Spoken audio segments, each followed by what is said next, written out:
So you have to start, Becky. Oh, I didn't know. Are we starting? Okay, ready? Don't make me giggle.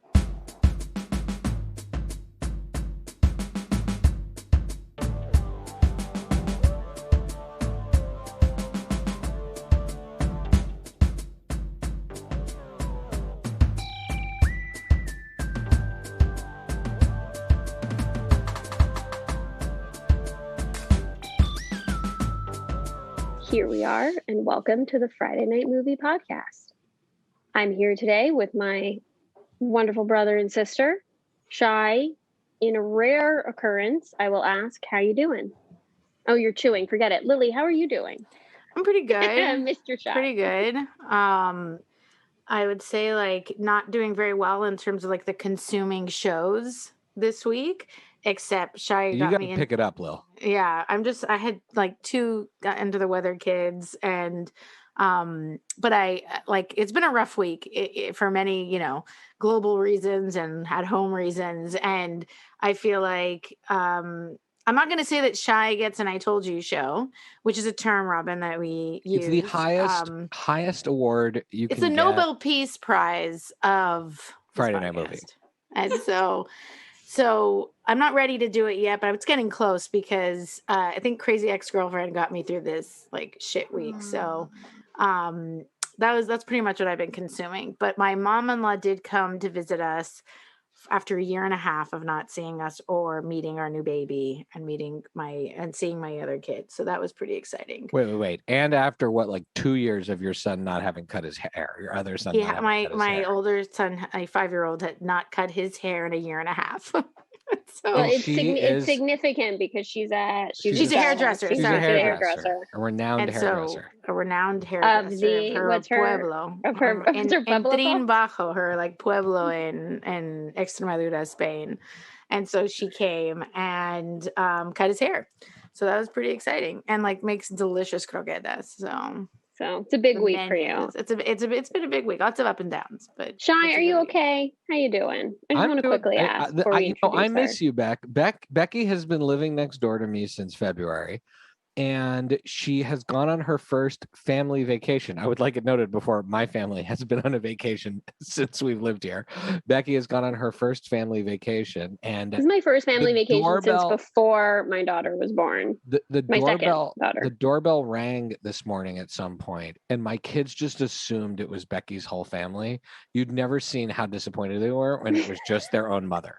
Because I gotta tell you, they stopped looking so enthusiastic when we turned up. No, they last night they were like, why can't we go over to the cousins? Where are the cousins? Good. We gotta make them, want it again. So I would say we miss you very much already. That's the main. All right. So I'm very excited to introduce our guest today. We have with us a colleague of mine, a friend of mine. Robin Kopp is with us today. She is a documentary producer. She's currently producing a 40-part documentary series on healthcare and well-being.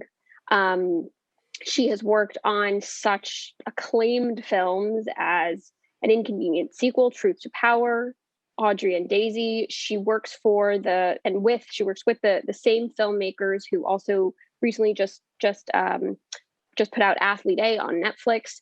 So we are very lucky to have Robin here with us. Welcome, Robin. How you doing? Hi, Becky. I'm good. Thank you so much for having me. It's so good to see you. Thanks.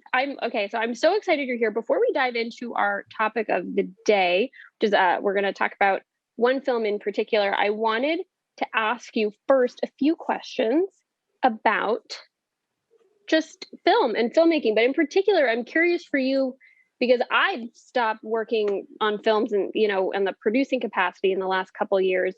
And I'm wondering what has it been like making films during COVID? It has made,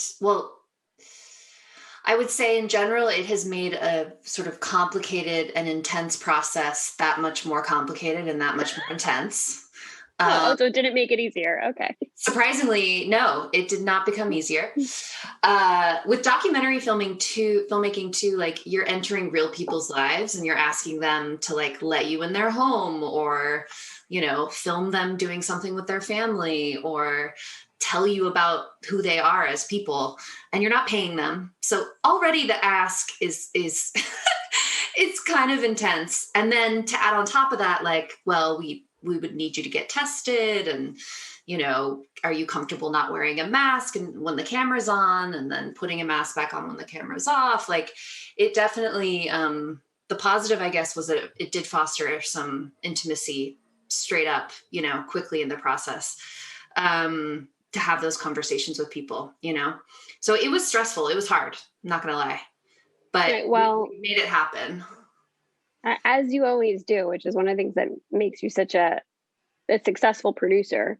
And I'm wondering, so you were telling me before a little bit, I mean, you have the big healthcare project going on, which will hopefully be released maybe in a year or so. We'll see, right? But you were mentioning another project that you're involved with, which ties into our topic of the day. We're going to be talking about one of the big Oscar films of this year, Promising Young Woman, which the three of us have been holding off talking about. And we're really excited to do it today. Can you tell us a little about the other project you had mentioned before that you have going on? Yeah. So the company I work for, Actual Films, work with, we are creating the documentary film content for a museum exhibit, a museum that hopefully will open in 2022 in San Francisco called the Courage Museum.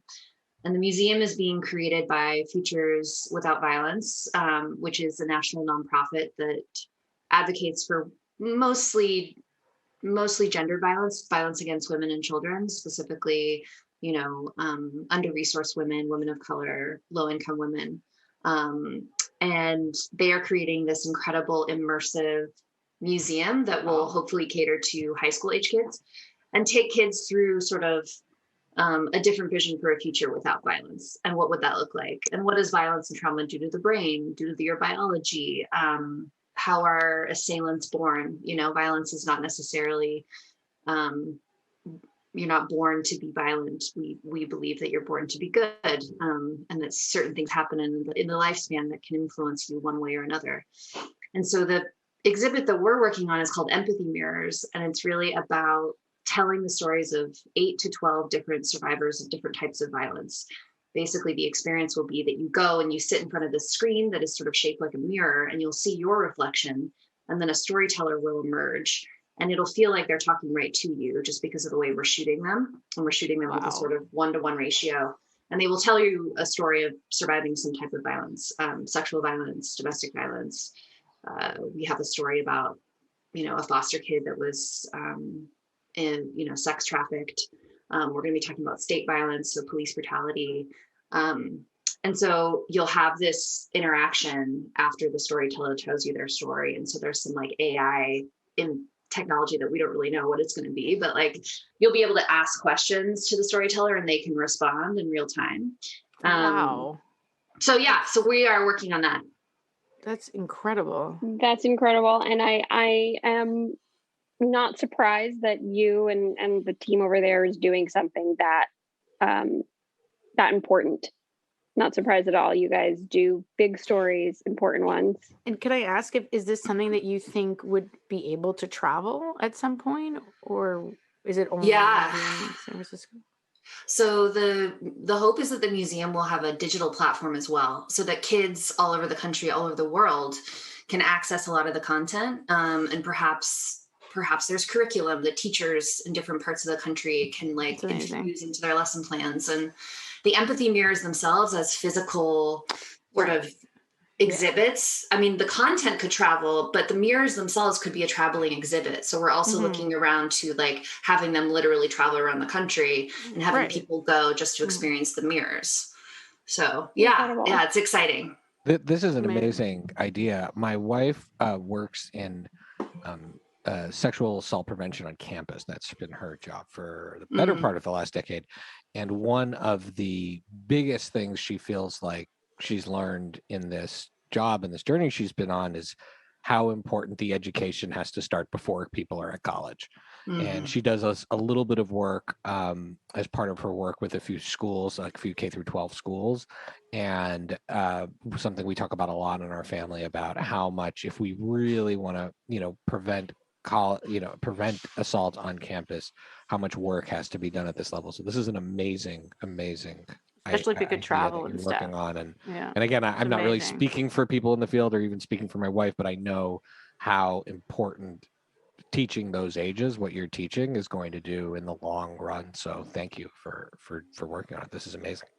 Oh, So- thanks for letting me talk about it. Yeah, I'm excited about it.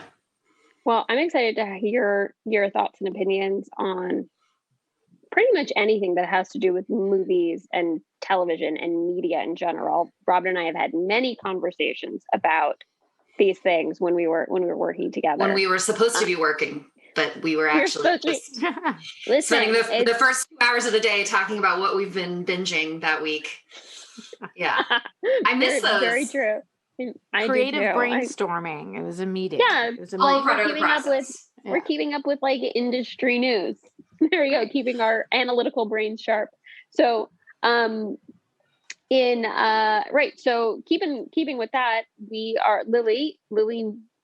Yes. I'm going to hand it over to you now. Okay, so we, for a long time, I was the first of the three of us to see this movie, and this is not a movie I think that you can just gloss over on a quick, like, oh, I recommend this to you. This movie deserves a deep dive. And so I'm really excited to be able to talk about it with everybody today, and especially to have you as a guest for your input. And it's exciting. So tackling the topic of Promising Young Woman, I just want to quickly go around, starting with you, Robin, like 30 seconds, a minute. What did you think of the movie? So, I mean, I love it. I love the film. So 2 thumbs up. 2 thumbs up. Yes. Gosh, it's kind of hard to know where to start. I rewatched it last night in anticipation of this because I had seen it months and months ago, and so I wanted What an awesome guest. Fresh. You're like busy making important movies, and you're like, I'll rewatch this movie for this podcast. Robin, you're already a better guest than Becky and Lily. You can come back whenever you want. Well, it is like such an awesome movie to rewatch too, because the detail, the production design, the costumes, all the choices, Absolutely. Like the aesthetic. Right. I mean, the film is just dripping with sort of visual nuance that I think it's like walking in a candy store, literally at times. And you're just like, what do I talk about first? And then the acting and the writing is just like incredible, top notch. And then it makes me feel things that it was happy to feel: surprise, disgust, fear, anger. I feel like my emotional experience watching this film was different to almost any film I've seen in the last couple of years. Because I think a lot of women, and maybe men, but a lot of women, a lot of my friends see this film and it triggers a lot. I mean, it's like, maybe you haven't been assaulted per se, but the situations that she puts herself in with alcohol. We all know someone who has. Yeah. And then you know someone who has been, so. And it just wow, really put me back into some situations I had gone through, and just that scene, that vibe, that slippery moment where, you can see somebody making a choice for somebody else when they lose the ability to, give consent. So yeah, I love the film in so many ways. I think I was a little unsatisfied with it when I watched it the first time, and I didn't really know why. I don't know if I still know why. And so I'm excited to talk about it, the ending. And I bet you will tease it out. I think talking about it helps, because I loved it, and I needed to talk about it after a lot, and I exhausted my husband on the subject. And then I was like, okay, I need new people to talk about this with. And so I think that's necessary. And Shine Beck, your guys' quick thoughts on the movie overall, just so people know you're coming at. I feel like I was so scared to watch it. I held off watching it for a long time because I was very nervous about, how triggering will it be? And what is so brilliant to me about the film is that it's constructed in a way, all the things Robin was talking about, right? All the everything in the mise en scène is constructed in such a way that it's heightened just enough to feel like a caricature. So it's like the spoonful of sugar, right? I'm able to watch this story, and because I can process it through this very specific lens. That's really so that for me was the relief when I watched it. Yeah, and what made it so brilliant and yeah. Shy? I loved this movie. I think this movie is brilliant, amazing. And I'm going to echo everything you're saying. I'm going to be, because our show is sometimes funny, I'm gonna sort of take this to a weird place first, which was I didn't know what this movie was about. And so I remember when you were saying you watched this movie, I was like, they made another Little Women remake. Didn't I just watch this with my kids? It was awesome. They need to make another one. This is definitely, for anyone who's curious, not a sequel to Little Women. Becky texted you, do not watch this with your kids, in case you're confused. This is not a sequel to Little Women.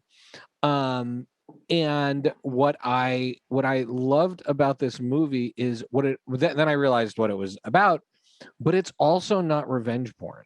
And I think even the poster leads you to believe it might be. And I think this is not, I love horror comedy, and I'll watch like these sort of like insane kind of splatter movies, and we've talked a lot about the Tarantino kind of revenge porn that he makes, and this really isn't that. I venture to say, now this is like my hot take, this is almost one of the best superhero vigilante movies I have ever seen, because here we have this, like you said, this like color palette that's almost like it feels like a graphic novel. You have these characters that are caricatures, but then awesomely real.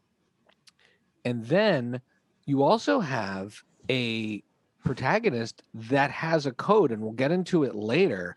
But I kept thinking throughout this movie, being like, she kept reminding me of Batman in a way. Like there was a system to what was happening, and watching that be applied, and watching the rules be applied for what she was doing, to me was part of what made this story so enriching, because there is a ton of nuance to this character. This is not someone who is coming out and just has a list of people that they're knocking off. This isn't, frankly, like John Wick, right? Not like, Arya.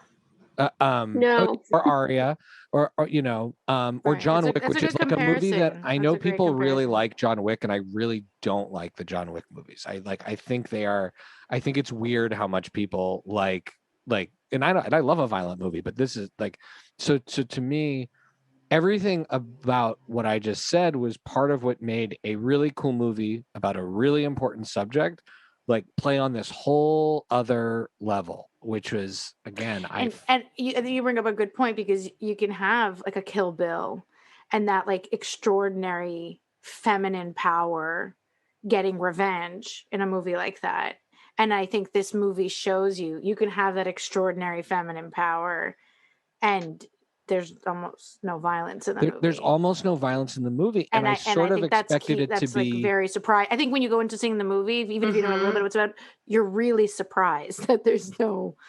I violence, thought for some reason went into it. There is physical violence. They save it. There's violence, but it's not like that. But it's not a Kill Bill. Like right. Or an Arya. Exactly. There's not a list, anyways, and anyways, yeah. So all in all, this is one of the best movies I saw recently. Right. Yeah. Okay. So just I wanted to dig into 4 when I wrote the outline, and there's so much to talk about. So I divided it into 4 kind of groups: color, casting, soundtrack. And I think Shy, I guess you, or I didn't remember. Maybe you added ending, Shy, to those 4 things. And so the question I ask is that the color palette is obviously pastel, Easter. Her manicure is like an Easter, parade. She does and this. Right, with her fingers. And the blonde hair is included in that, and her like beautiful, extraordinary, blonde hair. And then the color palette changes throughout the film as red is introduced more and more and more, and then it ends with the stilettos. I think like that's a culmination of the wig, the like messy rainbow wig, and then the stiletto shot, right? And so I think color is obviously very important. The movie's extremely precise with its use of every detail, especially color. So what do you think the color is telling us about the story? Robin, if you'd like to go first. Yeah. I mean, I was so taken with her hair the second time I watched it. Like I could not tear my eyes away because it is like this, I was obsessed with Sleeping Beauty when I was a kid. It was my favorite Disney movie. Not the most empowering film for a young woman to get into. Where the dicey on the consent front, but yeah, but she has Aurora hair. Like it is like Disney it's princess hair. You're it right. is But it's very specifically Aurora hair. Yes. And I think it was mesmerizing in what she is playing with, and the director, by she, I think I mean Emerald Farrell, who is, who I had also been introduced this year. You guys watched The Crown, I imagine? No, I've only seen the part of the first season. Oh my God. Okay. But she plays Camilla, right? Yes. To great effect. And she's showrunner on Killing Eve season 2, which is insane. She's a badass. Multi-talented. Yes. But what she was doing with the hair and the color palette, I think, well, of course, I think there's the obvious reading, which I think is also true, which is that we are being brought in a little bit into the mirage or the act. And so the film in and of itself has all these layers of artifice, and the character has layers of artifice. And there's always that moment in her interactions with people as she's going about her revenge or her vengeance, or however we want to call it, where there's a turn, right? And the turn is like shocking, even though it's not a violent turn. It's usually her voice changes, her demeanor changes. She suddenly becomes real. She suddenly is like looking you in the eye. She changes the subject. I mean, when she's at that table with Alice and Brie, and the turn happens. And I think there's something that it's like a poisonous, beautiful plant that you're attracted to because of the vibrant colors, and you're like very seduced by it, and you get in closer and closer and closer, and then it kills you, or it like, there's something. That's a really, well, there's definitely through color and the hair, a stylized like hyper femininity to her, but she's not, but she weaponizes it to her use, like for when she needs it. And it's also a mask. It's like the facade that she wears, because underneath that she's doing something else. Something else is going on. And then I think there's a deeper layer of like the assault to Nina happened 7 years, I think, prior to the events in the film. And she's in an arrested state of life. She has not moved on. Yeah, right. So I think a little bit is a communication of like, she's a little bit stuck in that early 20s. She's stuck in some developmental period, and she hasn't moved on. And so the world is moving on around her, but she is still somehow imprisoned, in some way. But then more to that. So then on that point, you have, if we open it up to thinking about production design, very specifically the way the parents' house is, the set dressing for it, right?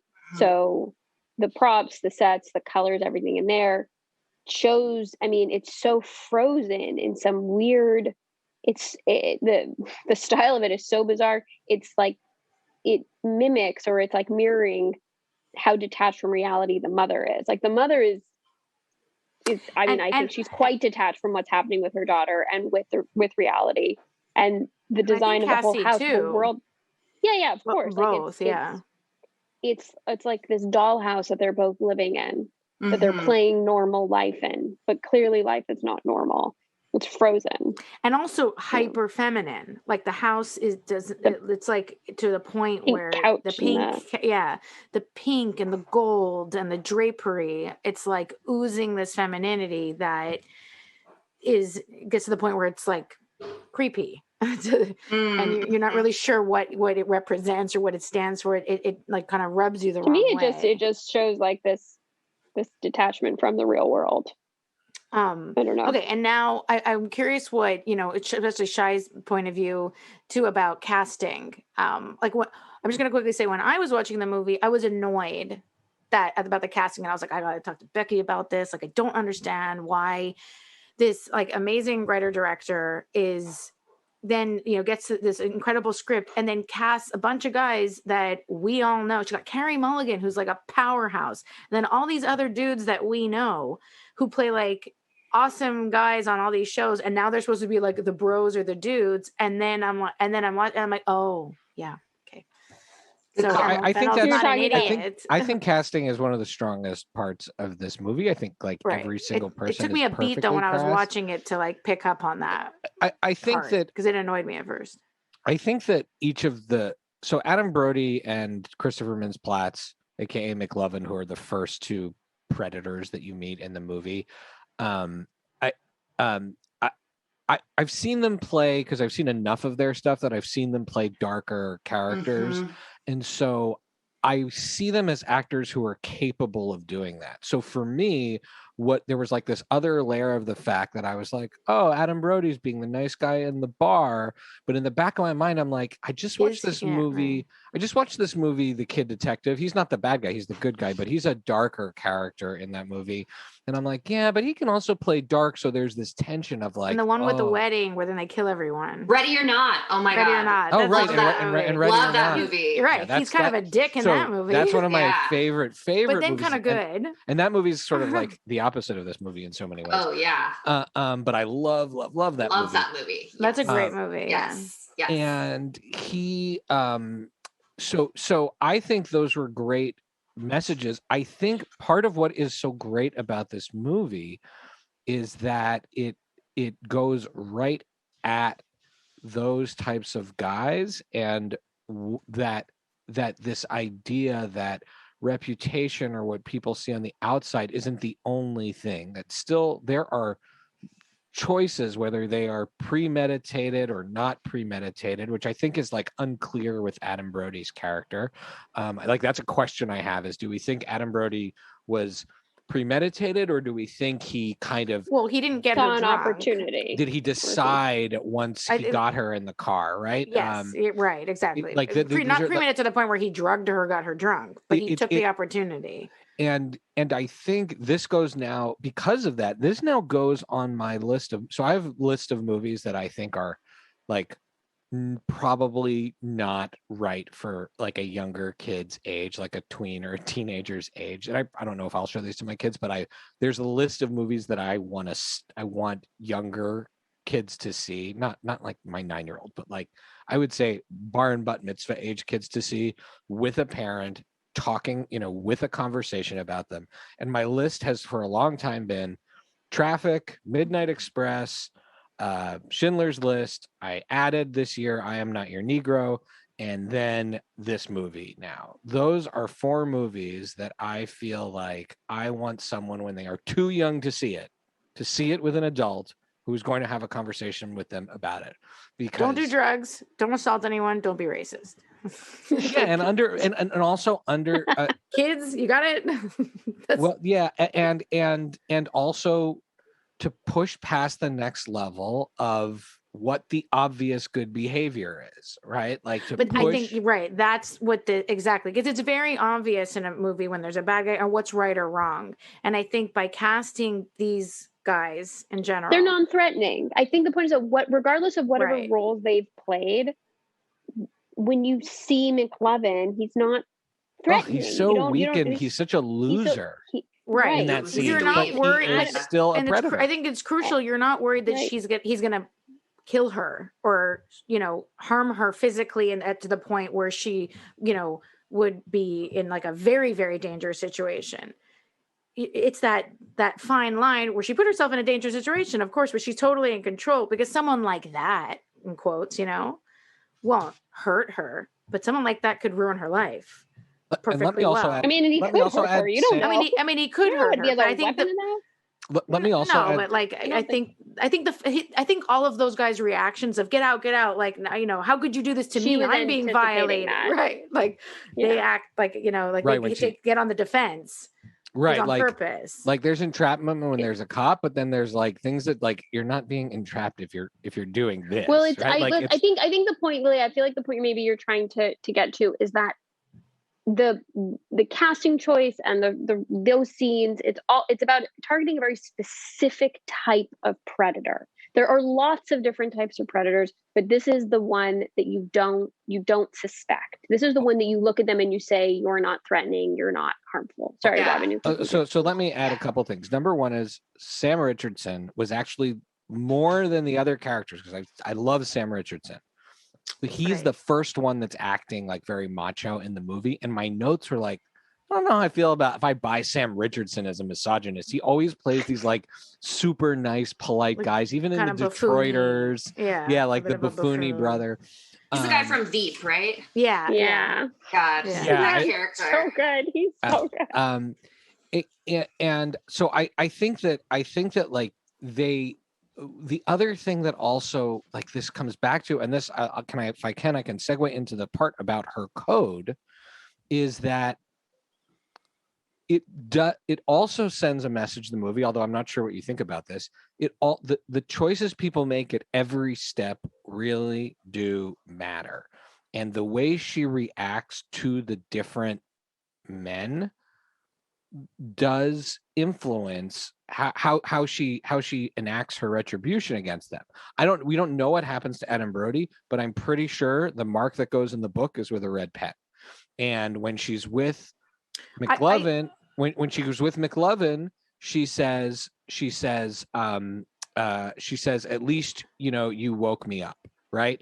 And so I understood the colors, though, as the severity of their actions. Maybe. But either way, that's how I read it. Either way, I feel like part of what is also really interesting about each of these characters is that ultimately the behavior, the thing that they did, is really bad, but also the choices they make, the intention they have, like it kind of explore a little bit about that and her reaction to them accordingly, right? Like has this list of, she's a vigilante at the beginning. Like I said, like I see her as Batman at the beginning. She's not looking for Al Monroe as far as I can tell. She's not, no. She's just, I'm going to go out and I'm going to either scare or punish men who behave this way.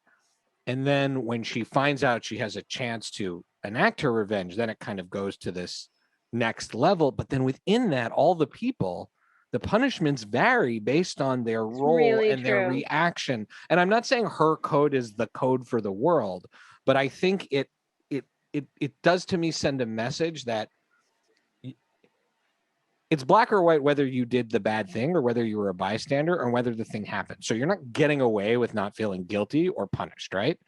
But everything else you do also matters, right? Like if you have a chance to admit something happened and not pretend nothing happened, like Allison Brie, maybe that situation unfolds differently, right? Well, she gives everybody the opportunity to say that they remembered Nina.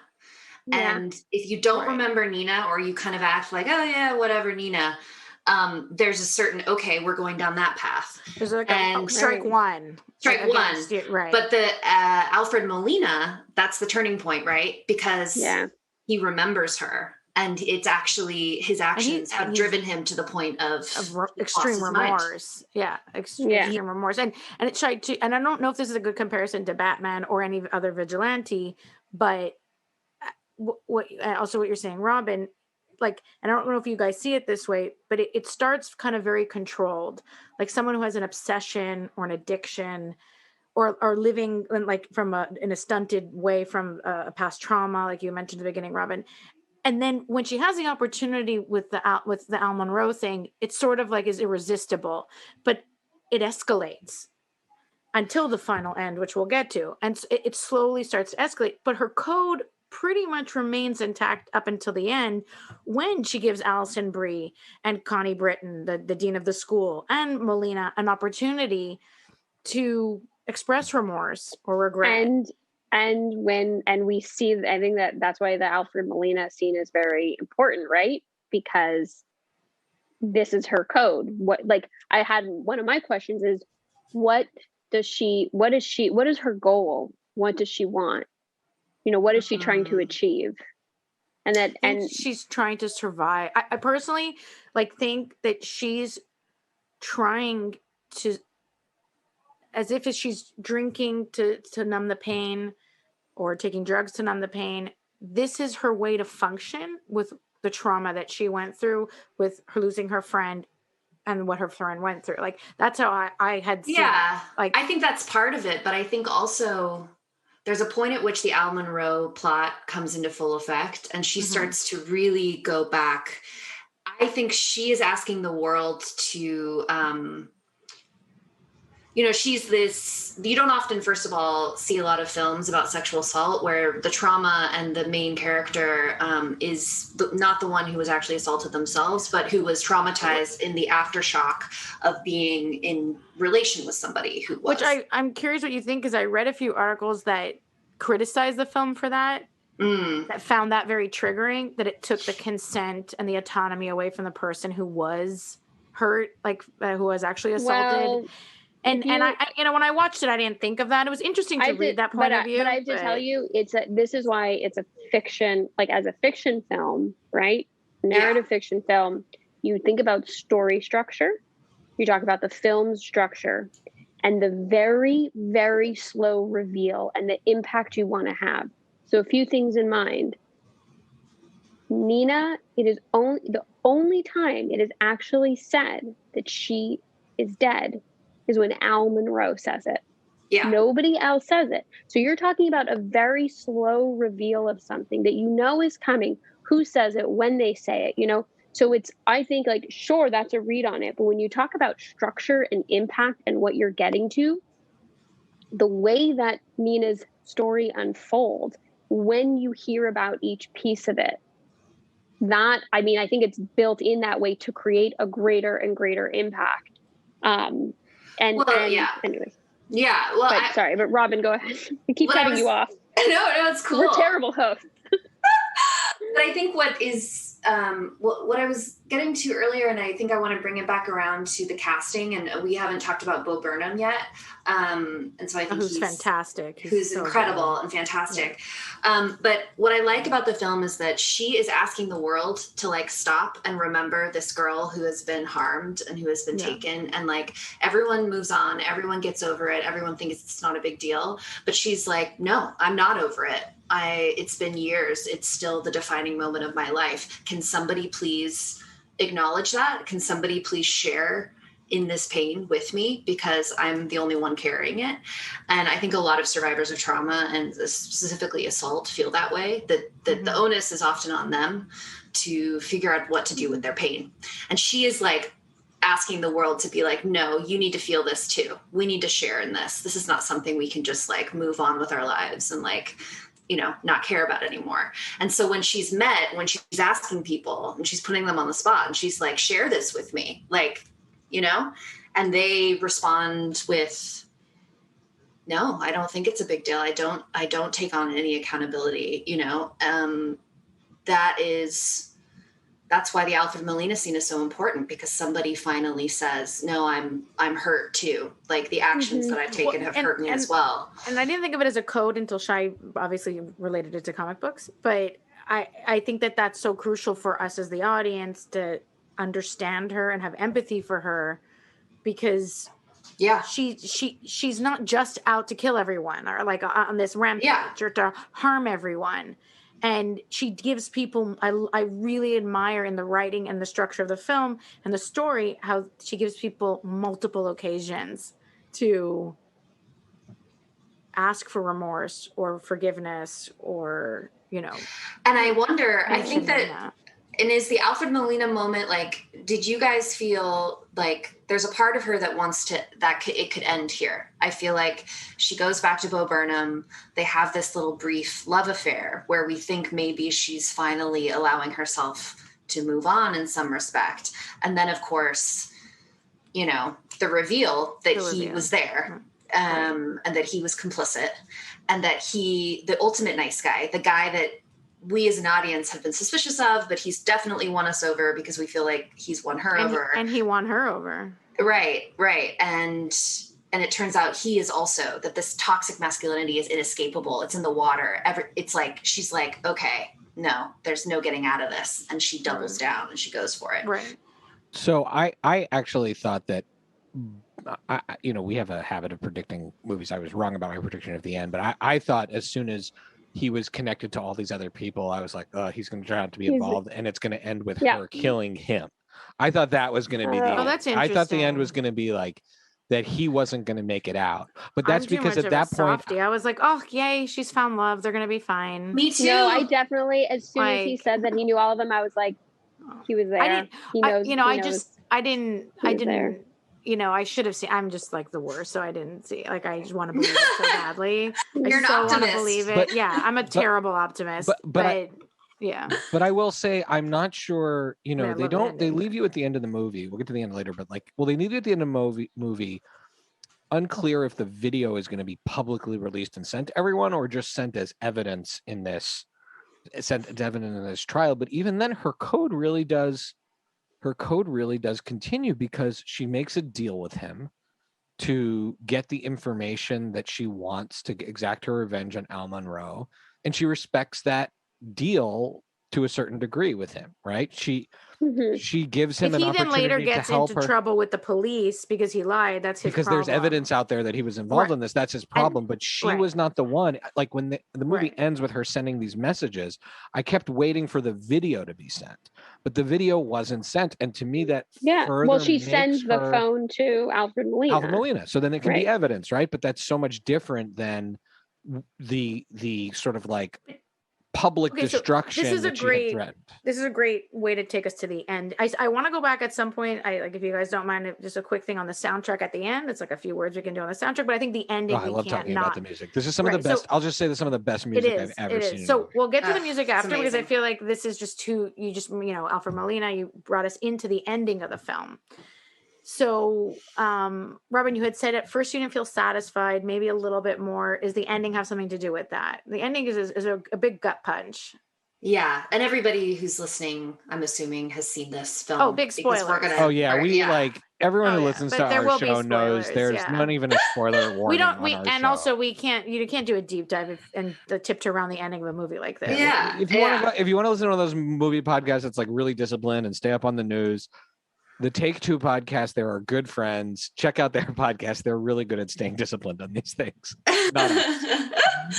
Well, so the ending, I just didn't want her to be gone. I had an emotional reaction to the fact that she dies. I really, and I kept wanting to be wrong. I kept wanting the film for her to somehow be alive and for it not to be true. And I kept waiting for that moment to happen. And when it didn't happen and the film was over, this is not, I guess I wasn't experiencing it as a film aficionado or like whatever at that moment. I was just experiencing it as a pure emotional, just like, which says a lot about the film. Yeah. Yeah. I was just like, no, really? No, I guess, and I couldn't accept it. I had a hard time accepting it. The messaging is hard.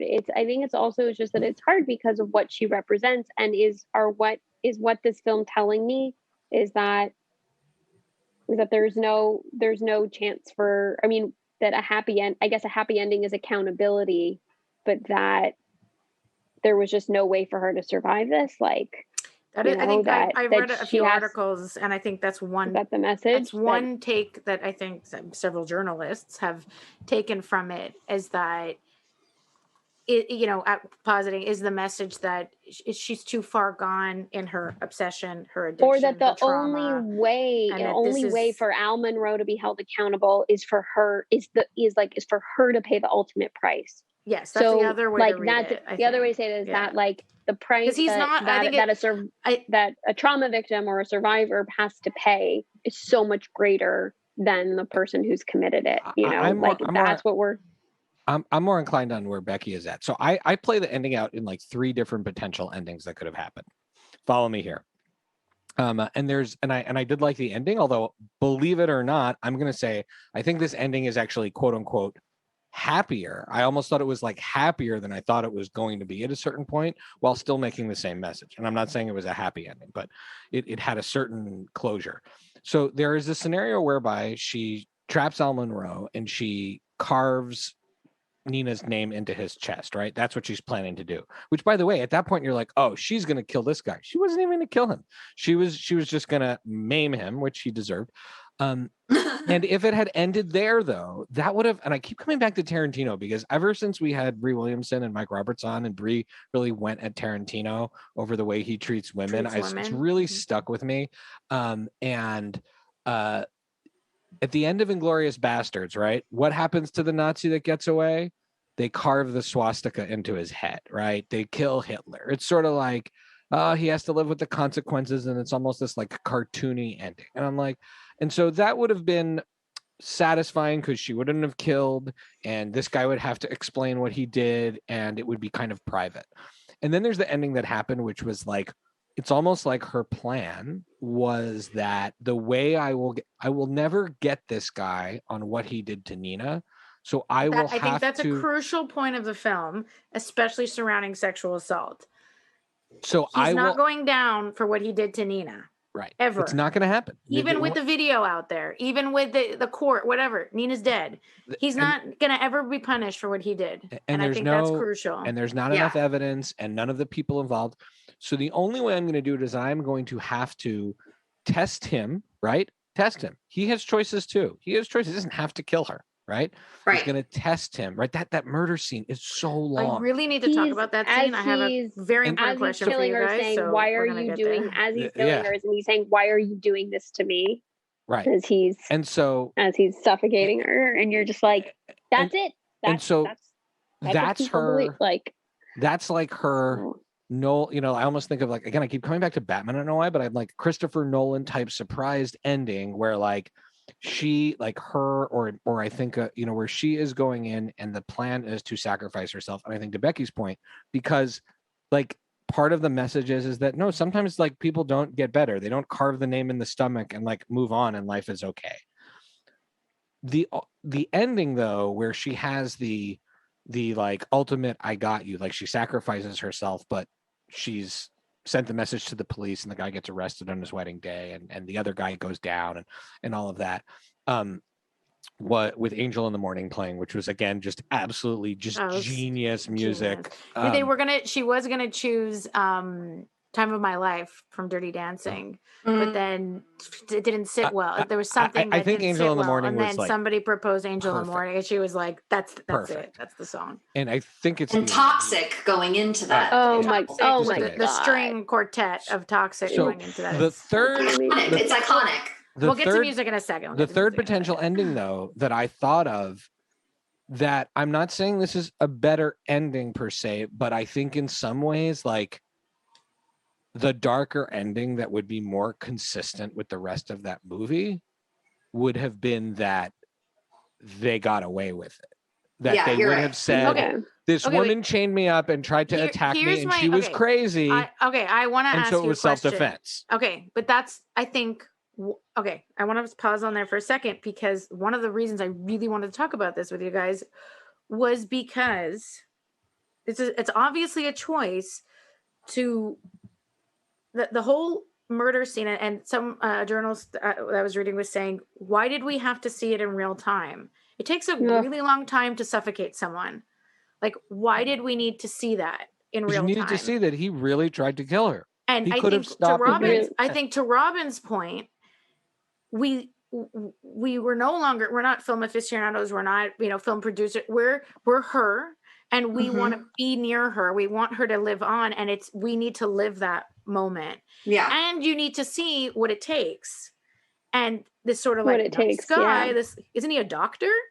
Like he had so many right. But now here's my question. Really takes He's chained to the bed and she has a scalpel in her hand. He does not know that she's not going to kill him.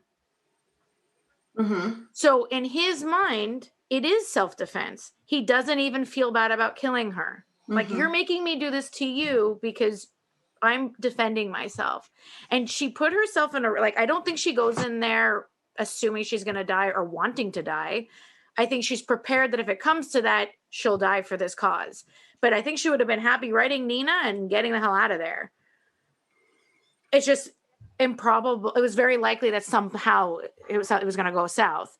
And so if we take it a step further, I think that there's to me, I left feeling really bad. Like there's a bad feeling about, besides the fact that she dies, which is terrible, but also because I'm like, oh my God, he's now going to get really expensive lawyers. He's going to claim self-defense and he is not going to be held accountable for this. And that is, I think, a message that stayed with me of the importance of the film. There's so much we haven't talked about yet because there was a really important casting point I wanted to make, and we haven't even talked about music. Okay. Well, I I'm getting think we did a stressed. really good job. If Robin has a few more minutes, we can do a few more. Can I just say, but to my point though, is wait, that can I ask you, dark, horrible ending would have been consistent with what I think would have happened in real life and would have further hammered home. But Like she's in real not life, real life. She's a Shy. superhero. She's a Oh, superhero. I mean, that's why it's kind of a superhero movie. But can I ask you, Right, because at she any has point the did any of smarter you ending. guys say, but isn't it a little bit self-defense what he did? No. At what point was he supposed to stop suffocating her, and then he's tied and she gets up and then stabs him to death? Like, I want to know why Emerald Fennell made me put myself in his shoes. Because I'm thinking like, well, also my husband teaches self-defense like for a living. And so he's sitting next to me and he's like, well, she fucking went at him with a knife and he's tied to a bed. What is he supposed to do? He's going to kill her. Like, she's stupid. And I was just like enraged. But then I was like, wait, that's the defense he's going to use in court. Oh no. And I was just like, wait, not that anyone will know because he burnt the body. So right. I don't know how well it's going to work for him. But so then I was very curious. That scene is so long, and I feel like she really opens it up even to not just being about Cassie or whatever the Carey Mulligan.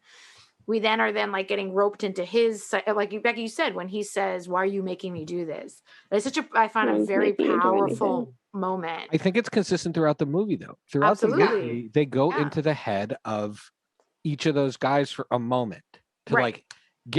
Even Ryan is that the boyfriend? But is that his name? Ryan. Bo Berman. Mm-hmm. Even him, when he's so apologetic to her, like, oh my God, it was so long ago, I'm so sorry, and then he's like, fuck you, like crazy bitch or whatever. And you're just like, what? Oh my God, like guys are assholes, and like, how well do you really know anyone? And I'm like turning and looking at my husband, being like, oh my God, like I need to like talk this out. Like it was so intense. So intense. Robin, thoughts? Yeah, I think the death scene or the murder scene or the self-defense scene or the scene in which she dies, it's a lot of things in one. I think to me it was to show how clearly he perceived her as utterly and completely disposable. That like, I just need to snuff this out. I just need to get rid of this. And suddenly a film in which we have been so intimately tied to her journey, we're in her bedroom with her as she's like plotting the next like thing that she's gonna do, like her makeup tutorials the entire time, and then suddenly she is just gone. Like she is just snuffed out. He has literally silenced her, both physically and metaphorically. And the film just has you sit with that. And just has you sit with the fact that this person that you've been sort of on this journey with is, not perceived as worth life to this other person.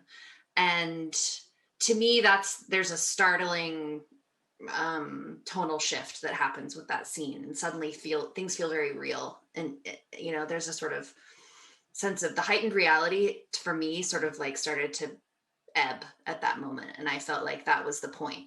And funnily enough, Shai, I was talking about this film with a friend yesterday, and she said the exact same thing you did about the ending. She said she loved the film. She wishes that it had ended with him getting married and not being held accountable, and because that would be consistent with, the fact that these things happen all the time and there's never accountability. And, I think that would have been really hard. I mean, the film was already really hard for me, but like the thing about but I think there's room for that. I still unfortunately think there's room for that. The thing that right. He could still in the court case epilogue, he could still he's going to get a good lawyer, which is scary. And his friend who's a garbage person is going to be a witness, and like, you still never know. The part though that I come back to, which makes me more okay with the ending, or makes me feel, is that I feel like part of what her motivation was at the beginning of the movie wasn't revenge. It was to teach to teach lessons, right? There was a certain amount of protecting future people, like, oh, you're never going to do this again, I hope, right? Or they'll think twice at least. And I think the movie serves that purpose too, because if I were to show this to a young man, like, ideally they would have gotten the message anyway, but the consequences comeuppance for the villains really matters. And I think also it opens a very important conversation for young men and young women, like what you're saying, and especially with your film project and museum project, Robin. What is a bad guy? Like what, are these bad people, inherently bad people? Is this something that maybe a good friend of yours or mine has done at a party, but you love that person and you have no idea, obviously, that they've done this? Like, and then I have 2 boys, and my mom was like, oh, this movie was really hard for Becky. You don't understand. She has girls. And I was like, lady, I think I think it should be hard for any parent. And I was like, lady, I'm a girl. So I watched it as a woman. And I was like, I have boys. I was like, I have to raise these children, these boys, to not just know that this is bad, but know that if somebody else does this, like the Bo Berman's, his character's a great guy, right? Great guy. He just was there. Right. There's so many lines. Bystander intervention. That's like a whole other form of education. And like I think other branches. All of that is part of this film. This movie, incredibly aesthetic. One of the most. That's why his character. One of the most important things this movie brings into the conversation is the part about bystanders. Bystander intervention. Yes. Yeah. Absolutely. And then another important moment. Like one of my favorite, we can get to that in a second. Wait, I just want to talk about one quick thing that I brought up over text in the casting, which is Laverne Cox as not her confidant, but you would say a person that she trusts, someone that she feels safe with. Right? It's her boss at the coffee shop, but it's clearly the coffee shop, and this woman is a place that she is comfortable and safe. And I wanted to bring that up in particular because I don't think it was accidental that Laverne Cox was cast, that a trans woman was cast as the safe space. Because, bigots would have us believe, and one of the horrible, lies that is told is that trans women are dangerous, that they will attack you in a bathroom, that it's just predators looking for an opportunity. And there's nothing more offensive and insane than that line of thinking. And so I think it was, or I'd like to believe it was purposeful, that a very famous, high profile trans woman actress is cast as that one place that she actually clearly does feel like this, like her version of herself, that she is safe, and is with this woman. So I did want to bring that up. And also, I can't recall exactly because I watched it a little while ago. I think it's also the only Black person. This is the only Black person of color Black person. This was actually something that bothered me. Sam Richardson. Sam Richardson. That's right. Also, so Black. It's a little. I think that I totally agree with you, and I think that's amazing. I think we can't also I would say that there is other people have found issues with the fact that the only this main character, this person that's so important, is very one-dimensional in the film. Yeah. It's the film's biggest failure. Right? Is sort of, we know nothing about her. She's the owner of this shop, but it's very just a few one-liners. She's just there for Cassie's support. And that's I would say a negative to the film if we have to pick one. And then also at the same time, I May Destroy You came out. Oh my God. Incredible. Mm-hmm. And that's a series with there are 3 main, there's main Black people of color characters. And so or the 3 main people on the show. And that is extensively about sexual assault and revenge, and it didn't get a tenth of the acknowledgement that Promising Young Woman got, and it wouldn't have been nominated for film, but it would have been for Golden Globes or an Emmy, and I don't believe it was nominated for anything.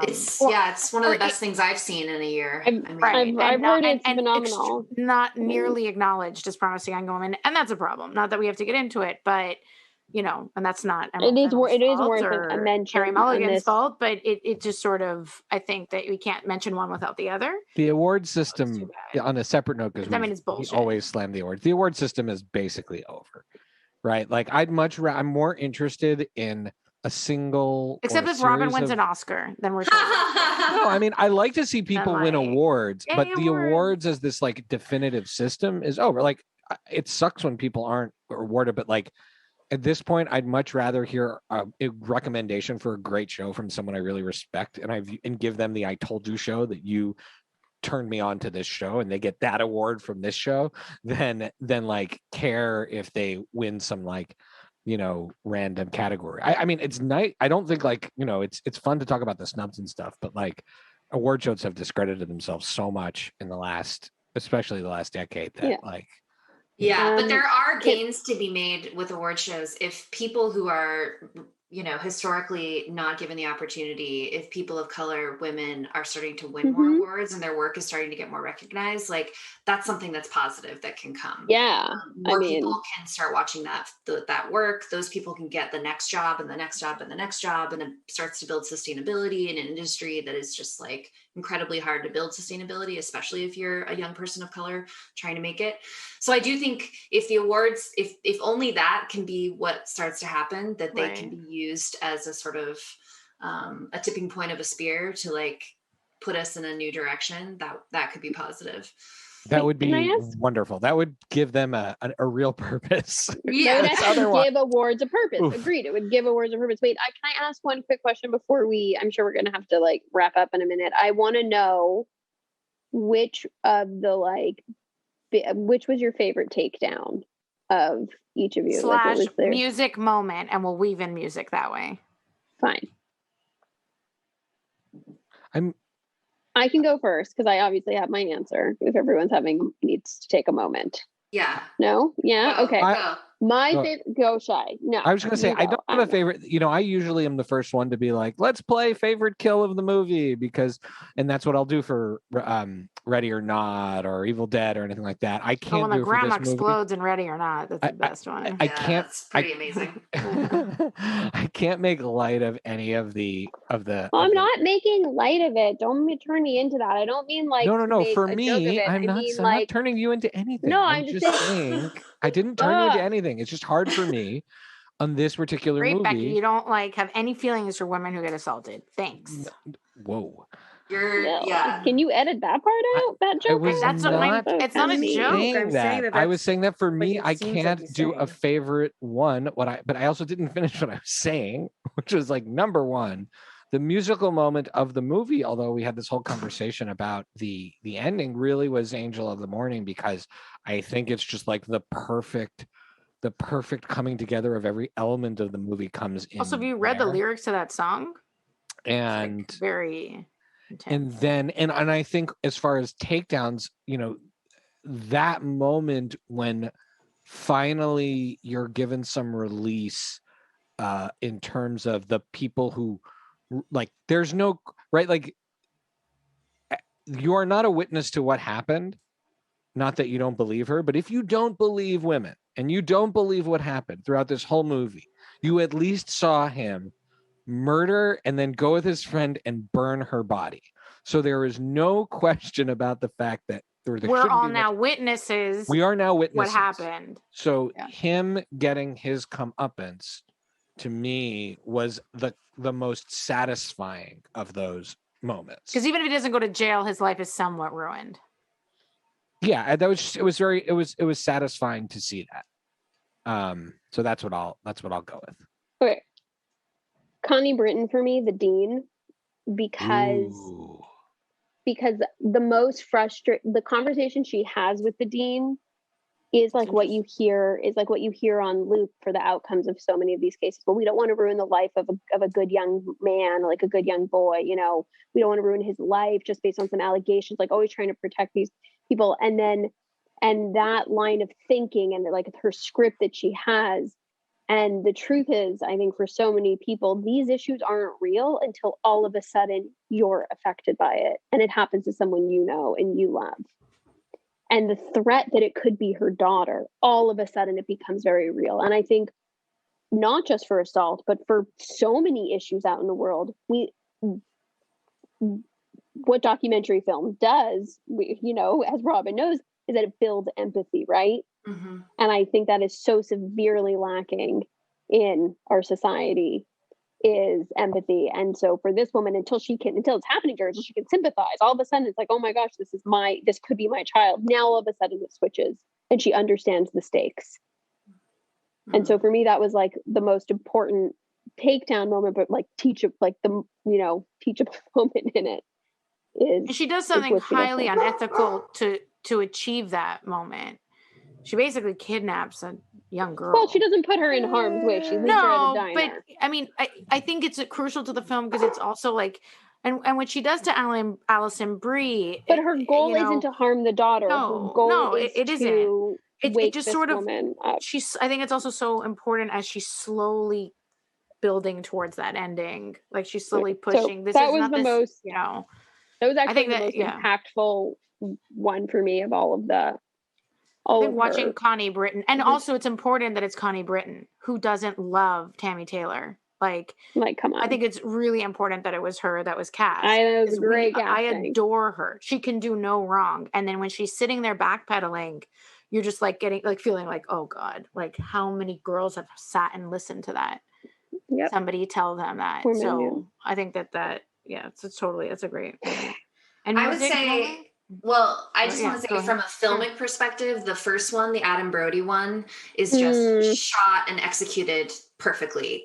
That angle that they have, I think it's like a high angle looking down on her on the bed, and the moment where she snaps to, and everything coming together in that moment where it's kind of like, it's a superhero movie, it's a monster movie, it's everything in that moment. And I feel like it's an incredible beginning to the story, an introduction to the themes, and like introduction to who this person is.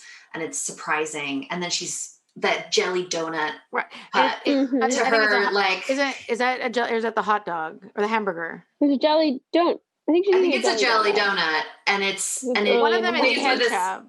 It plays with this idea of blood, but it's I think it's ketchup. It's perfectly introduces like what is really going on here, and the sort of the layers of deception that she's engaged with, that the film is also engaged with, in terms of playing with our perceptions and our sort of our own natural audience member inclinations to think, oh, she's killed him, or oh, there's been a violent act occurred, or oh, and then it's just a little nod with the jelly donut. I think that brilliant. I think that it's like also there's some suspense until you're sure that it's food that she's eating. Like you're like, oh my God, did she just like kill him? Like, is this what I'm signing up for when I'm watching this movie? And I was surprised with my thirst for blood. Like I was like, I don't know what it says about me and my own sort of like, but I was totally fine and would have still loved her and been with her on this journey if she was murdering these men. I thought it was interesting that I was okay with that in some regard. I still wanted that even upon second viewing. I almost wanted there to be an alternate ending where she does end up exacting physical violence. And I think that's interesting too, that the film sort of flirts with that inclination that we have, that desire that we have to see that type of revenge take place. Clearly, a lot of movies have done that and do that. So what I think it brings to the table is that it doesn't, but I think it doesn't change our desire to see that happen, right? Like that part of what makes this movie so awesome is that it is not that, but it's not like we haven't enjoyed many a movie like that. Or I haven't. I enjoy a good revenge. And obviously it's amazing, poignant, non-ironic soundtrack. Which, oh my God. Yeah, it's amazing. Yeah, the Paris Hilton. The Paris Hilton is quite just adding on another layer of how like women are taken advantage of in society and et cetera, et cetera. Brilliant. Okay, so to wrap up, Shai, do you want to do the wrap up since I did the movie and Becky did the beginning? And well, sure. So our last section of the show is always our recommendations and our shout outs. And so this is where we talk about what we've been watching, make recommendations. Becky, what about you? What have you been watching? Oh, so I got my like second vaccine last week, and I was very, very ill. And I have a great RexRx for anyone if they're sick and they need something like really comforting to watch. I watched all of the new Mighty Ducks TV show on Disney Plus. Oh my God, that's it was like the hilarious. perfect show to watch for a sick day. I had It's a so much very fun. cute. And Emilio is in it? Is he in Emilio's Yeah. in it. He's Yeah. in every Every episode. episode. Hasn't lost a Every step. episode. So it was, Oh. that was great. So yeah, that's my recommendation. And then a recommendation / shout out, very appropriate to this episode, a film I've talked about before on the pod, and So I Stayed, which is about women who are survivors of domestic violence who killed their abusers in self-defense and are serving extremely lengthy prison sentences. So a documentary film about that is going to be premiering soon at the Brooklyn Film Festival. So you can buy online tickets if you are in the area. I believe they're actually having some in-person screenings.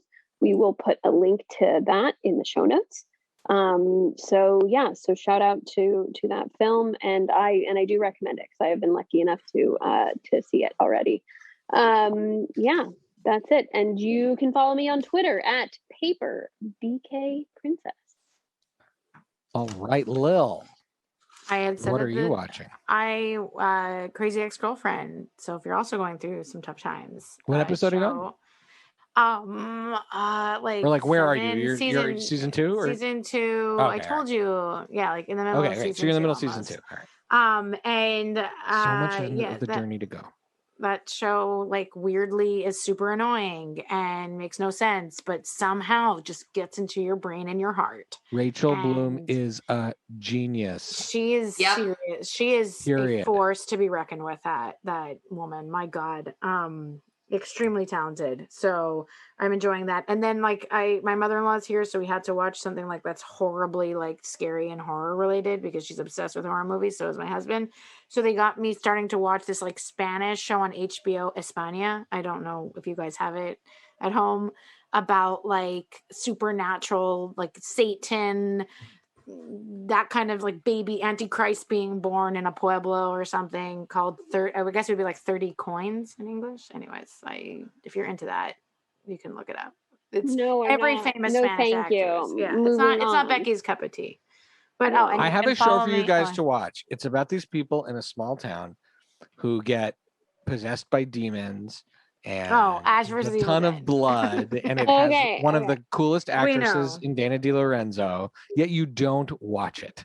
I will. Makes me crazy. Robin, should I give your 200? Oh, Robin first. Robin. Okay. I have 2 shows that I want to recommend. One, it's a British show, so you can watch it all in one night, only 6 episodes. It's on Amazon Prime. It's called Frank of Ireland.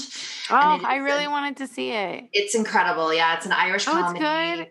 I just needed one person to rec. Thank you. Really good. Great. Yeah, Brian Gleeson and Domhnall Gleeson. And it's just cool. It's it's a comedy. It made me laugh out loud, which I literally, as soon as a new comedy comes on the scene, it's the first thing I consume. So it's really nice when they are good. So I recommend that. And then I also recommend Mayor of Easttown on HBO Max with Kate Winslet, which I have really been enjoying that show. Okay. Yes. It's been a while since I've had a show that I'm actually watching in real time, and I have to wait a week and like experience a story like we used to in the olden days when episodes were withheld from us. And it's really, I mean, she's just a fucking incredible actress. She's one of my favorites. So, and it's a really well executed show. So I recommend it. Don't mess with the holiday, Lily and Becky. She's a treasure. Mm-hmm. That's awesome. That's great. I love that. Frank of Ireland. And Domhnall Gleeson. I'm on a big Domhnall Gleeson like kick, so I'm really psyched. Oh, really? Are you? You like it? He was in. Oh my God! Is that Mary? Holy shit! He was in. He was in the incredibly the movie about the guys from National Lampoon. He was so genius in that movie. He completely disappeared into the character that he played. He was perfect in that movie. So he was also good in the Star Wars movies. He's really good at Star Wars. Yeah. They did his character dirty, but he was great. I liked him in that movie with Rachel McAdams. About Time. About Time. I thought he was adorable. Peter Rabbit, which is garbage. He holds that movie together. So, anyways, Domhnall Gleeson, underrated actor from playing I'm so glad random Weasley because I've been wanting to. Right? Wasn't he a Weasley? Yeah, he was also in Ex Machina, which I think he was very good. He was so good. That's one of my favorite movies. I think I love that movie. It's an incredible film. Yeah. So on my list, because unlike my sisters, I somehow find a way. You care about this podcast. I work hard for it every week. Wipeout with Nicole Byer and John Cena. I don't care how many times they show me the same course. Those two are amazing and hilarious. And my kids and I watch that with my wife, and we are dying laughing. And what's hilarious is the amount of double entendres about the big balls that they do. And I find it on another level so funny that I'm watching with my kids who don't get the jokes. It's just, it's amazing. It's like it's a joy every time we watch it. We save to watch the whole episodes together. We started yesterday, Yes Day, with the kids. We had to interrupt, but the kids finished it. Lovable family comedy. I got to tell you, I told you. Netflix. It's like a 90s movie. I am very critical of Netflix's bigger action movies because they are unwatchable and no one puts any effort into it. But their smaller comedies, particularly their family comedies, have consistently been pretty solid. And Yes Day goes in there. Clearly, the math people did. The algorithm was like, let's make a movie for all of the people who love 13 going on 30 that are now moms who have a lot of mom guilt about not being fun enough. And I turned and looked at my wife and I was like you. And let's make a movie all about that. And it was lovable, wonderful. A super hot, Spanish husband. Well, Spanish husband, but also that particular guy is very Ruffalo-esque. And so they're like, we can't afford Ruffalo, so let's get Ramirez. What was his name? This could have. I don't remember the name of the actor, but he was adorable. Edgar Ramirez. He was adorable, and they're like, let's make it Ruffalo-esque so that people feel like it's a sequel to 13 Going on 30 without saying it. And Jennifer Garner is amazing in it. Jennifer Garner crushes in comedy, and she's awesome.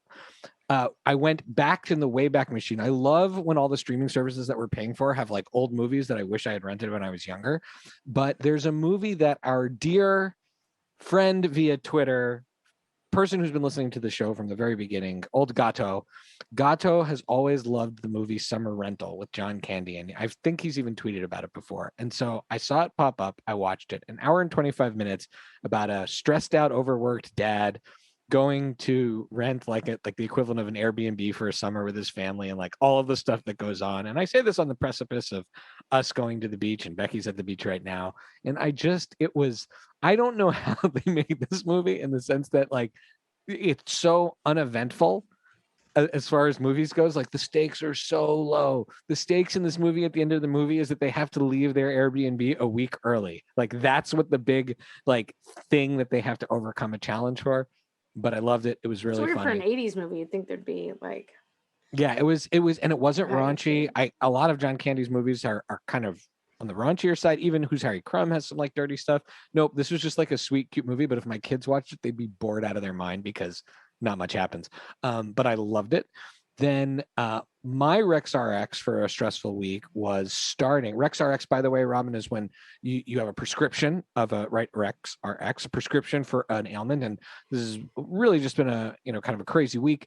I watched the first 2 episodes of Girls 5 Eva with Allie. That's on Peacock. I Rex RX did that to you. Yes. You Rex RX did. Thank you. Busy welcome. Phillips. Who knew? I don't know much about Sarah Bareilles, but she is absolutely awesome in this.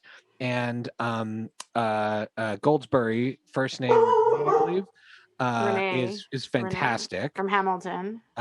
Is fantastic. So there, I think it's really funny. It delivers exactly on its promise. It's really funny. It's easy to watch. Muscle Shoals, a documentary from quite a few years ago about the Muscle Shoals recording studio. This is, I think I talked about Rumble last week. Muscle Shoals is another good one about. And you work a full-time job and another job and this podcast and another podcast. I'm just saying. Muscle Shoals, I watched in installments. It was really cool, interesting to learn about the Swampers, the musicians who were the backing bands for recordings for Wilson Pickett, Aretha Franklin, and then later Bob Seger and Traffic. Anyways, it was good, but it was a little too long. Like, it was longer than I like. Rumble, the one about the one Native about American, the Native American contribution to rock and roll music. Yeah. I couldn't, like, I hung on every minute of it. Muscle Shoals is a similar type of documentary about totally different. I mean, it's about white guys, but it's a little slower. There's a lot of shots of like guy like plowing his fields with his tractor. Rumble has a lot more in it, but these are both two really good rock docs that I've seen lately. And then a huge shout out to our dear friend, formerly a guest on this show recently, Jenny Ann Hochberg, had a recurring role on Blue Buds season finale, and got a chance to see her play Charlotte. And I got to watch those 2 episodes on Friday night, I believe. And Jenny's awesome. So people should keep keeping track of Jenny and her career, and check out Blue Bloods, at least the last 2 episodes. And she's awesome. And with her she's great. And with that, you can follow me at Pancake and the number 4 table, Pancake 4 table, on Twitter and Instagram. You can follow all of the Friday Night Movie shenanigans at Fry Night Movie, or FridayNightMoviePod.com. Please join our family in supporting the NAACP Legal Defense Fund, the Equal Justice Initiative, and the Asian American Journalists Associations, 3 really important organizations doing incredibly important things for our democracy.